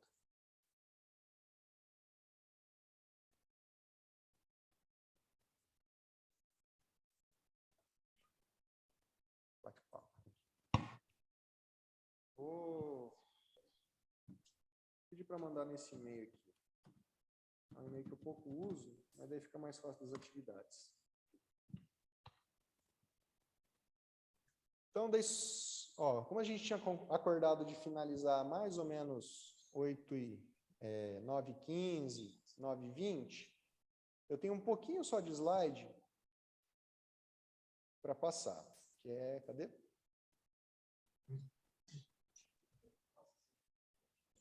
Isso. JURASKI72@gmail.com. Tem mais 6 slides para a gente passar.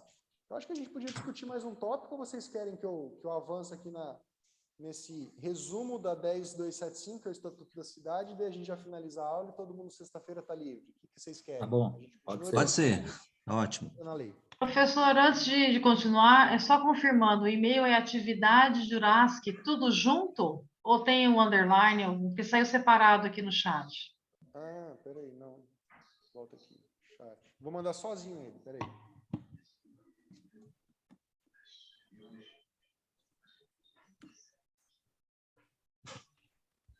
Só para ficar bem claro. Tá, sem atividade. Jurassic, por isso o e-mail. E esse Jurassic 72 é um e-mail que não é o meu principal. Então, quando vocês mandarem atividade, eu não vou ficar misturando com e-mail profissional, essas coisas. Então, pode mandar em Word, simplesinho, coloca o nome de vocês, a turma, e aí eu me alinho aqui com o pessoal da direção para lançar as notas.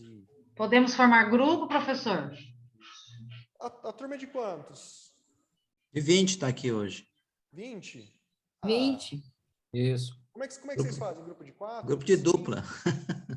Dupla. Grupo de 20? Teve trabalho em dupla, teve trabalho que pôde fazer em trio, Trio. 4, aí as pessoas se encontram e formam. Vamos fazer o seguinte, não vamos abusar, não vamos fazer grupo mais de 6. De resto, vocês decidem se querem fazer sozinho, dupla, trio, quarto. Tá, Pode ser? tá bom, obrigada, tá ótimo. E qual o prazo para entregar, professor? Olha, eu tenho 15 dias Tá. para lançar as notas. Hoje é dia 27. Vamos deixar um prazo legal para vocês. Aqui. Dia 6 fica bom para vocês? Dia 6 de maio? Junho. 6 de junho, né, professor? Pô, 6 de junho, perdão. Fica Ah. sim.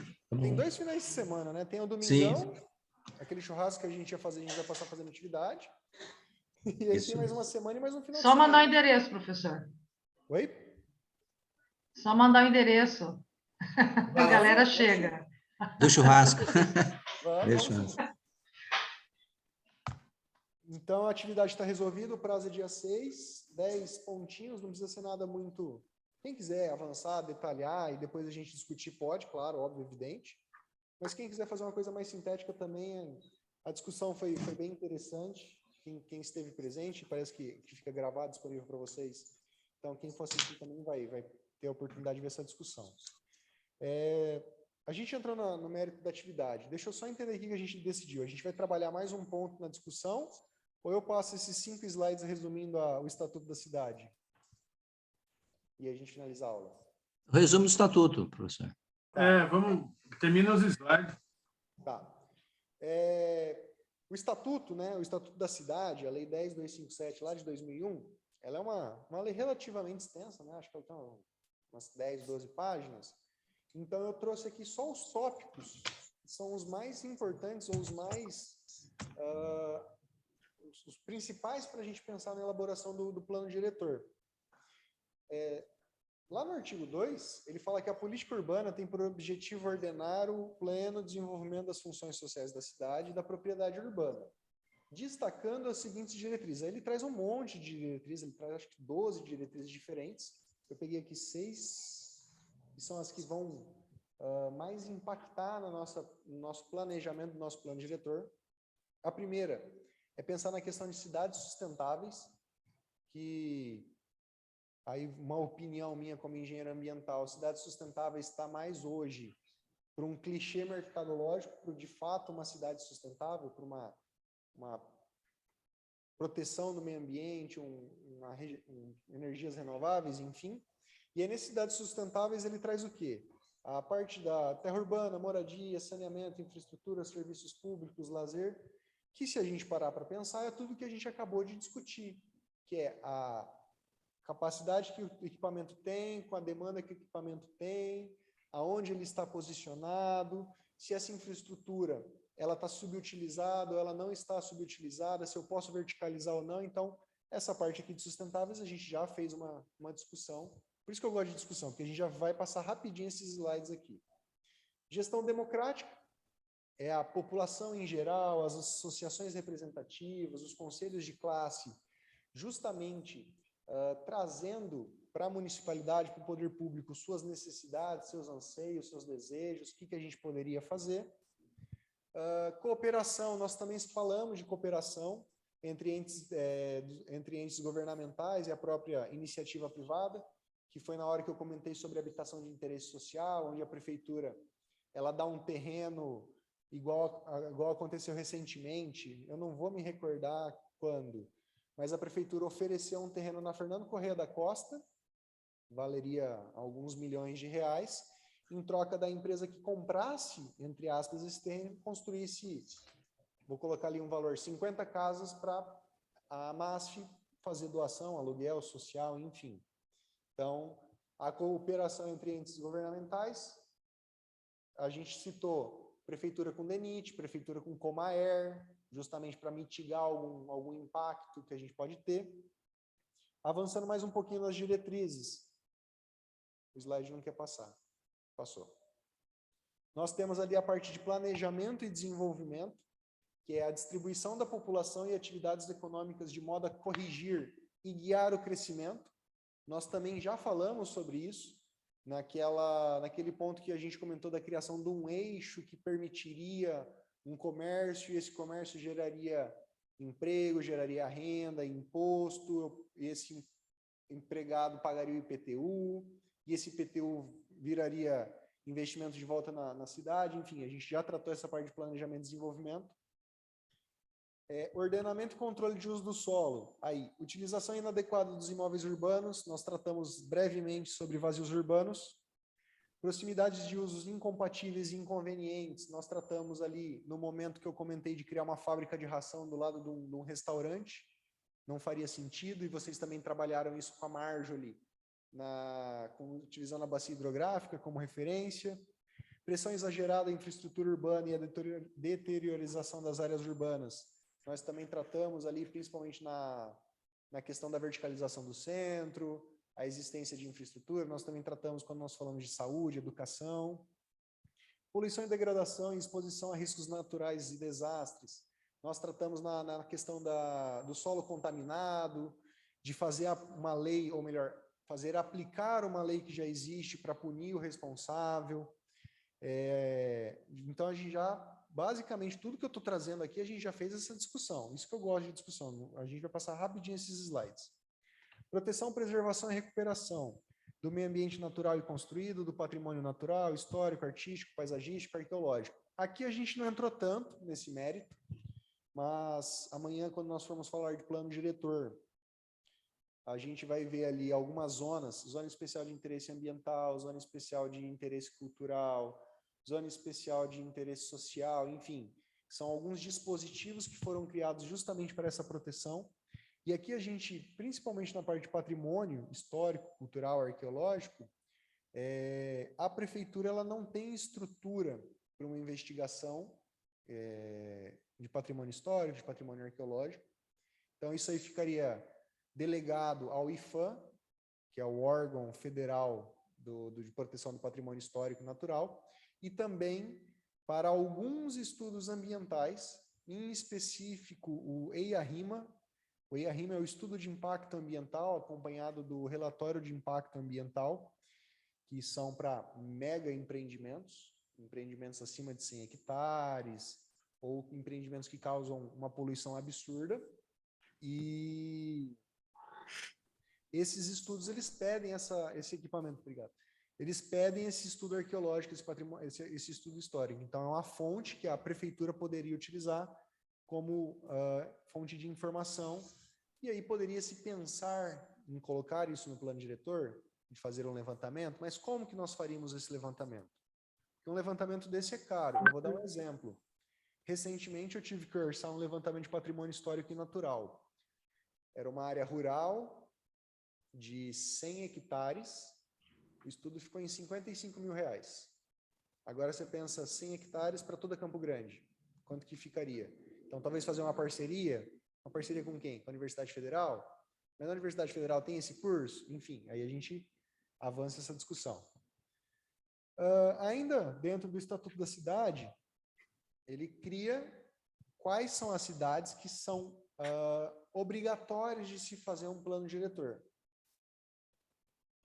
São cidades acima de 20 mil habitantes, hoje representando aproximadamente 30% das cidades brasileiras. Então, 70% das nossas cidades não precisam. O Brasil hoje tem 5.500 e alguma coisinha de município. Então, a gente está falando de 1.500 municípios com plano diretor e o resto 100. Integrantes de regiões metropolitanas e aglomerações urbanas. Nós comentamos lá, principalmente da região metropolitana de São Paulo, que você não sabe onde uma cidade termina e a outra começa. Então, os investimentos, os regramentos, elas têm que ser feitas iguais para as duas cidades. Porque do que adianta eu atravessar uma rua, eu ter um crematório e do outro lado eu não puder colocar nenhum campinho de futebol? Então, essas duas cidades, 3 cidades, enfim, essas regiões que estão conurbadas, elas precisam falar a mesma língua, elas precisam ter as mesmas restrições ou restrições muito parecidas. Não, individualmente. Os itens que eu estou apresentando aqui, eles são itens individuais. Se eu sou acima de 20 mil habitantes, eu tenho que fazer plano diretor. Se eu sou região metropolitana, eu tenho que fazer plano diretor. Se eu sou interesse turístico, eu tenho que fazer. Eu não tenho que atender todos esses requisitos. Eu atendi eu faço. Cidades onde o poder público exija, pode acontecer do poder público falar, não, você tem que fazer um plano diretor porque você está numa região muito crítica. Vamos dar um exemplo. Rio de Janeiro, as encostas do Rio de Janeiro. Seria uma cidade interessante você fazer um plano diretor justamente para você ter uma ação para se aquilo lá deslizar, você evitar a ocupação daquela área, o desenvolvimento de comércio, de moradia. Municípios suscetíveis à ocorrência de deslizamentos de grande impacto, inundações bruscas, processos geológicos, é o que eu acabei de dar de exemplo, ou inseridas na área de influência de empreendimentos ou atividades com significativo impacto ambiental de âmbito regional ou nacional. Exemplo simples, Itaipu, a usina hidrelétrica, que é um impacto colossal. O Estatuto ainda traz que o plano diretor é um instrumento básico da política de desenvolvimento e expansão urbana, isso aí a gente já bateu o martelo várias vezes, já discutimos, e que ele tem que englobar o município como um todo. A gente geralmente pensa em município como uma área urbana, só que tem a área rural, a gente não pode deixar a área rural abandonada, ela também precisa ter um atendimento, precisa ter um carinho especial. E ele deve ser revisto no mínimo a cada 10 anos. O de Campo Grande a gente demorou um pouquinho mais, a gente levou uns 12, mas tudo certo, andou, avançou, melhor do que não ter nada.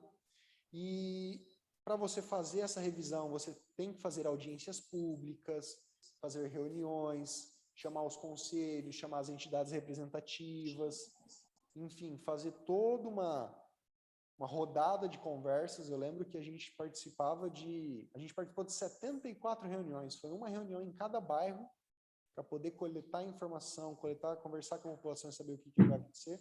E todas as informações que nós coletamos, geramos e produzimos durante a produção do plano diretor, elas têm que ser públicas, seu acesso tem que ser fácil, não é uma coisa que vai ficar guardada num cofre, justamente para a população ver se aquilo lá fez sentido ou não. Porque você, quando lê o plano diretor, você só vê a conclusão, você só vê o zoneamento, você só vê se pode ou não pode. Mas por que chegou naquela conclusão se pode ou não pode? Então, esse é um documento que tem que ser público. E, por fim, o conteúdo mínimo que você tem que ter num plano diretor. Delimitação das áreas urbanas, onde poderá ser aplicado parcelamento, edificação ou utilização compulsórios, que é a PEUC, aqui no nosso plano diretor. E nós discutimos também na questão, nós discutimos indiretamente, né? Na questão do IPTU progressivo, de vazios urbanos.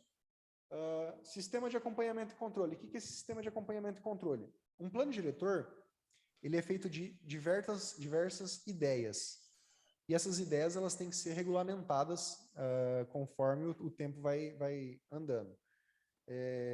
O nosso plano diretor, eu não me recordo, mas tem umas 40 ações a serem regulamentadas, com prazo de 12, 24, 36 e 48 meses. E isso aí você tem que estar acompanhando se foi regulamentado, se não foi, se essa regulamentação está fazendo sentido, enfim. O direito de preempção em áreas especificadas, para quem não sabe, o direito de preempção é quando o ente público ele garante a prioridade na compra de um imóvel, ou seja, se eu quiser vender uma área, se eu quiser vender um terreno, a primeira pessoa que eu tenho que oferecer é o poder público, o ente público. Se ele recusar, eu posso vender para o privado conforme eu quiser. Aí nós temos as outorgas, tanto a onerosa de direito de construir e a onerosa de alteração de uso, mas que amanhã a gente entra no mérito mais específico. Mas a outorga onerosa do direito de construir é eu pegar aquele zoneamento que não me permitia eu construir um prédio de 10 andares, eu fazer um acordo financeiro ou de infraestrutura com a prefeitura e a prefeitura me autorizar a fazer aquele prédio naquele lote específico. Então, é uma exceção em função de uma contrapartida. Perdão. Essa definição de outorga de alteração de uso. Outorga onerosa de direito de construir é quando eu compro potencial, eu posso construir mais do que eu poderia. Então, só retificando, outorga onerosa de direito de construir, eu posso construir mais do que eu poderia por meio de uma contrapartida, e a alteração de uso eu altero, eu mudo a classificação, o zoneamento daquele lote para construir uma coisa que não poderia até então. Os dois últimos é a operação urbana consorciada, é quando a prefeitura faz uma parceria com outro ente público ou com um ente privado, uma PPP da vida, e traz algum benefício para a população. Por exemplo, aquela construção, aqueles prédios que vão ocorrer ali atrás do atual Centro Belas Artes, que antigamente era rodoviária, ali no Ernesto Geisel. A prefeitura deu a área e o construtor vai devolver apartamentos com um custo diferenciado, a preço de custo, coisa do tipo. E, por fim, a transferência do direito de construir. Vai bem. Oi? Tem câmera aí. Ah, tá. Já E, vai por ter, fim, a né? transferência do direito de construir. Vai Então, acabar são já. esses os itens mínimos que você deve contemplar num plano diretor. O de Campo Grande tem todos eles, e todos os planos diretores que foram feitos depois de 2001 tem que ter ele.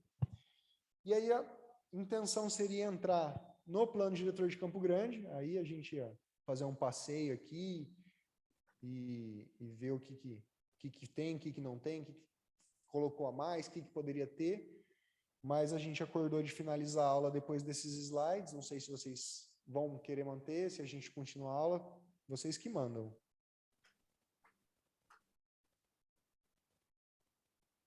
Alguém quer fazer uma discussão, se concorda ou não com o Estatuto da Cidade? A única coisa que eu ainda vejo é esses 10 anos, que, na minha opinião, em função da dinâmica que está acontecendo na cidade, principalmente nos maiores centros, 10 anos é o plano diretor. Eu acho que é muito longo, que pode até atrapalhar o desenvolvimento de uma cidade, não sei. Eu tenho comigo que 10 anos é muito, eu acho que 5 anos fariam...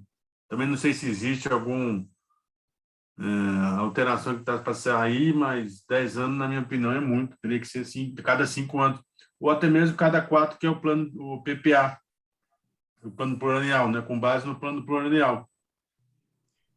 O Estatuto traz que é pelo menos, né? Então, se a prefeitura tiver perna para fazer a cada 4 anos com o PPA, com a LOAS, ele poderia fazer. Mas o maior gargalo que eu vejo hoje é Campo Grande, é uma cidade muito avançada para o porte dela, para a idade dela. Então, ela tem uma equipe técnica muito qualificada e consegue gerar muitas informações relativamente rápido. Se Campo Grande, que é Campo Grande, com toda a estrutura que tinha, com todas as informações que já tinha, aí eu vou falar um pouquinho do serviço que eu desenvolvia lá na prefeitura. Eu fui responsável pelo SISGRAM, que era o Sistema Municipal de Informações Georreferenciadas de Campo Grande, e lá no SISGRAM a gente mapeou todas as informações possíveis e imagináveis, e ele foi uma das bases para a elaboração do plano diretor. Só que Campo Grande, aqui no Mato Grosso do Sul, só tem Dourados que tem informação parecida com essa.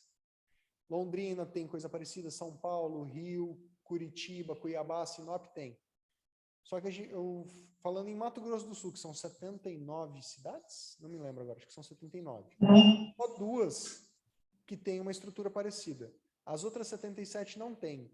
Você acha que essas prefeituras acima de 20 mil habitantes, têm estrutura, tanto técnica quanto financeira, para ficar gerando esses bancos de dados a cada 4, 5 anos para renovar junto com a LOAS, com o PPA?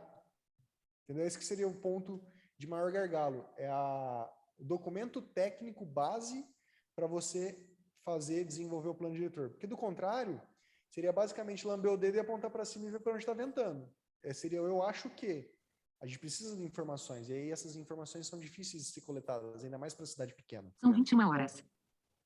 Eu acho que esse é o maior gargalo, por isso que esse prazo de 10 anos, eu acho um prazo razoável, na minha opinião, um prazo razoável. Inclusive, quando se faz projeto de drenagem urbana, a gente adota um coeficiente chamado tempo de retorno. O tempo de retorno é um prazo em anos, vamos pegar uma chuva como referência. Eu quero uma chuva que dure 1 minuto e eu quero essa chuva mais intensa nos próximos 100 anos. Então, esse é o tempo de retorno. O tempo de retorno é 100 anos de retorno para uma chuva de 1 minuto. Qual que é o maior precipitação que vai acontecer.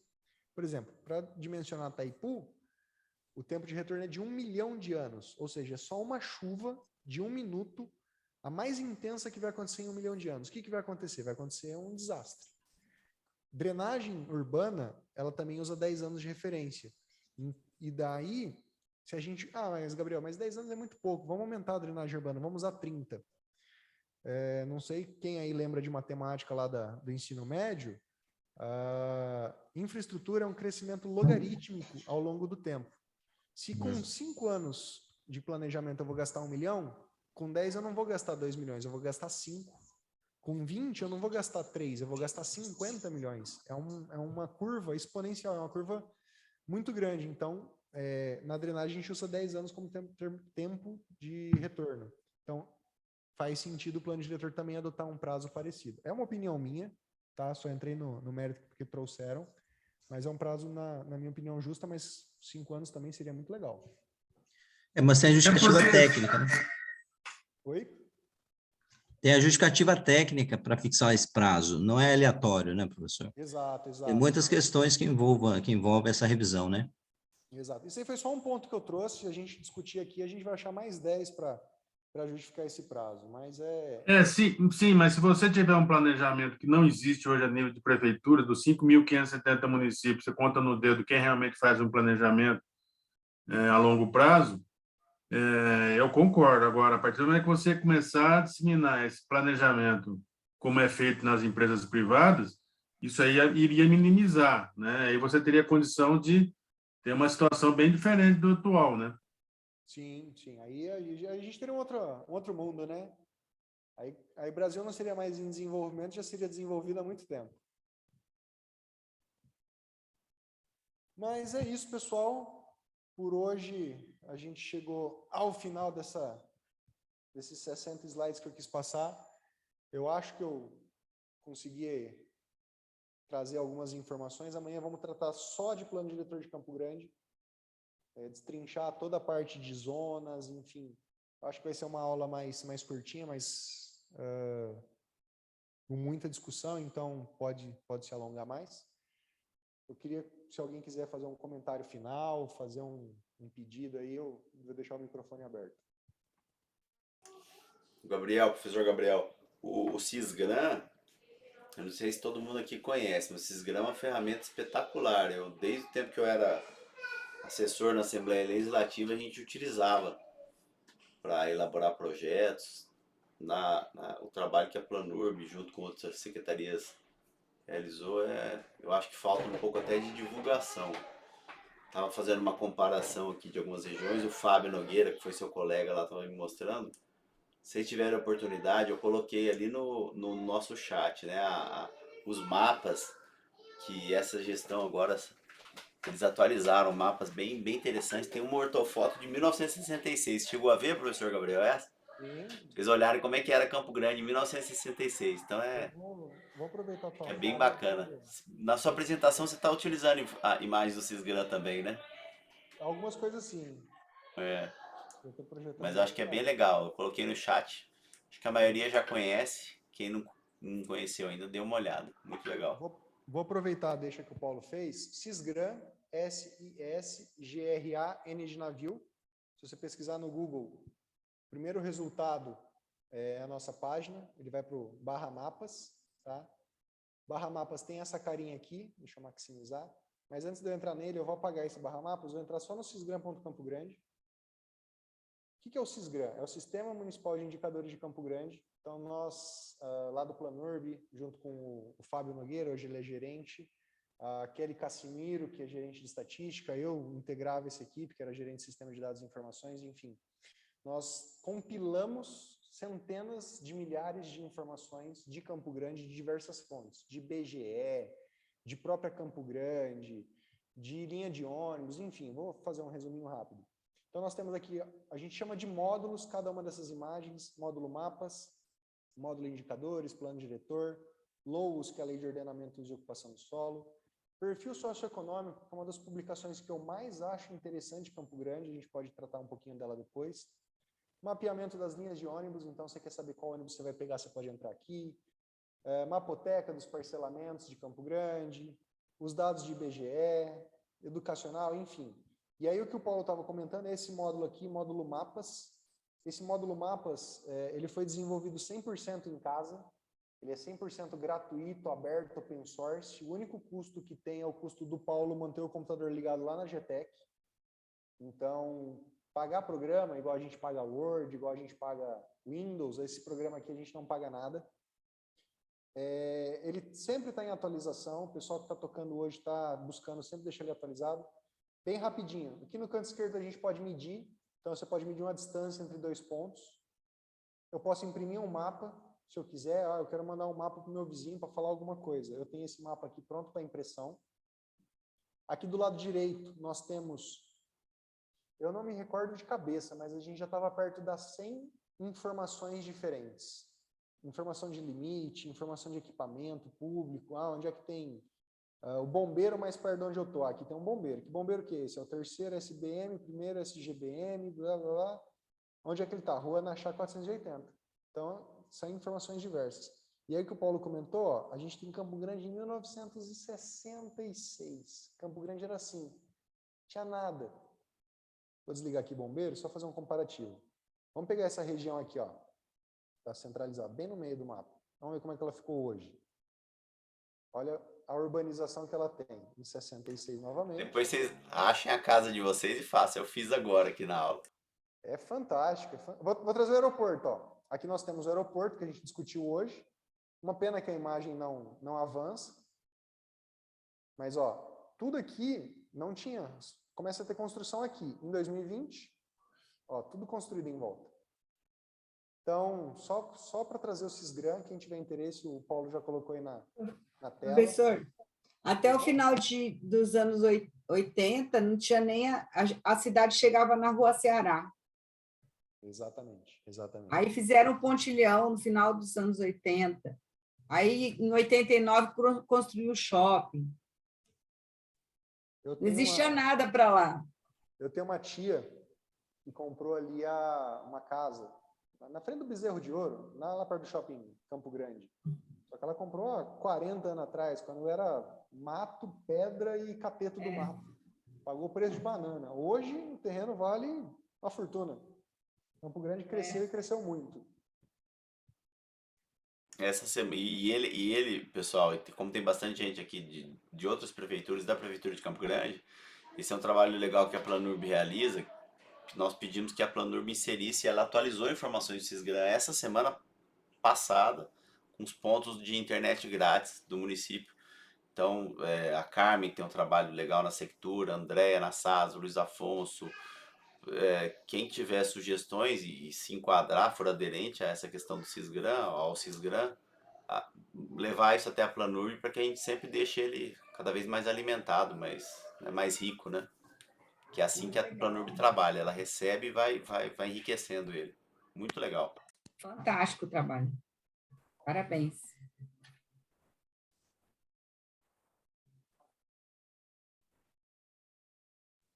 Tá sem som, professor. A gente já sabe onde vai pesquisar o trabalho, hein? Vamos entrar nesse Cisgram que tá tudo ali. Obrigada pelas dicas, viu? Desse Cisgram. Só escolher o módulo.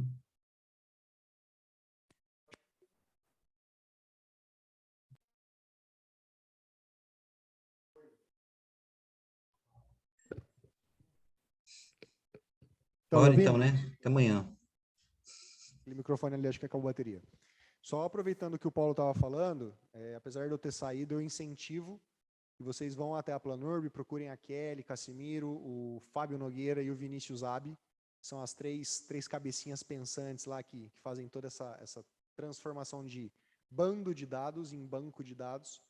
E quanto mais a gente puder divulgar as informações que a gente tem aqui na prefeitura para a população, é melhor para a gente por transparência, para demonstrar o que estamos fazendo, como a prefeitura está trabalhando, e também para a população ter acesso a essa informação. Porque, apesar do Cisgram já existir há mais de 12 anos, ele é muito ainda pouco divulgado. Quem conhece e está conhecendo, que a gente fez um trabalho muito grande foi nas faculdades de arquitetura, de engenharia, enfim. O pessoal agora começou a conhecer um pouco, mas o bairro, aquela pessoa que mora lá fora, lá longe, infelizmente ainda não tem acesso ao Sisgram por falta de conhecimento, mas que se soubesse o tanto que ia facilitar a vida dela. Por exemplo, às vezes ela precisa ir numa unidade de saúde e não sabe qual que é a unidade de saúde mais perto dela. Ela vai lá do outro lado da cidade porque está acostumada a ir numa. Então, se ela consulta o Sisgram, ela vai ver a mais próxima dela e vai economizar tempo, gasolina, dinheiro, enfim. É só esse comentário que eu queria fazer. Se alguém tiver mais alguma coisa a falar. A gente contribui lá todo ano com um relatório por perfil socioeconômico. Acho que todas as secretarias, né? Isso. Boa parte das informações do perfil a gente puxa para dentro do Sisgram. E aí, se você tiver alguma informação que você acha interessante, mas que não está no perfil, o pessoal lá da Planurb com certeza vai pegar teu dado, tratar com muito carinho e deixar ele atualizado no sistema. Se não tiver ainda os leves da Solurb, eu vou sugerir que são os locais de entregas voluntárias que a população pode levar coleta seletiva. Os leves quanto os ecopontos, mas aí eu vou trazer um ponto de atenção. Os leves, dentro do próprio site da Solurb, ele tem 2 mapas, e cada mapa traz uma informação diferente. Então, a gente tenta tratar as informações dos 2 mapas e disponibilizar. É melhor do que nada, certo? Mas tem ali um probleminha lá na Solurb, lá na fonte dos dados.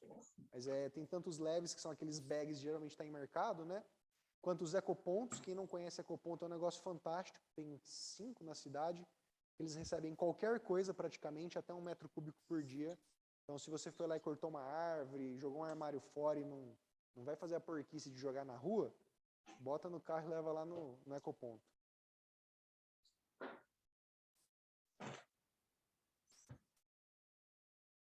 Então é isso, pessoal. 9h12, finalizamos nossa noite. Muito obrigado pela atenção de vocês. Desculpa aí falar tanto que eu empolgo falando. Amanhã às 8h, mas daí provavelmente a gente vai acabar dando um chorinho, né, para o pessoal terminar de acordar. 8h10, 8h15, a gente deve estar de fato começando. Só o plano diretor de Campo Grande, trazer ali discussão e terminou o plano diretor, partiu casa. Quem quiser me chamar para o churrasco, eu estou aberto. Opa, feijoada. Obrigado. Feijoada pode ser também, a gente aceita.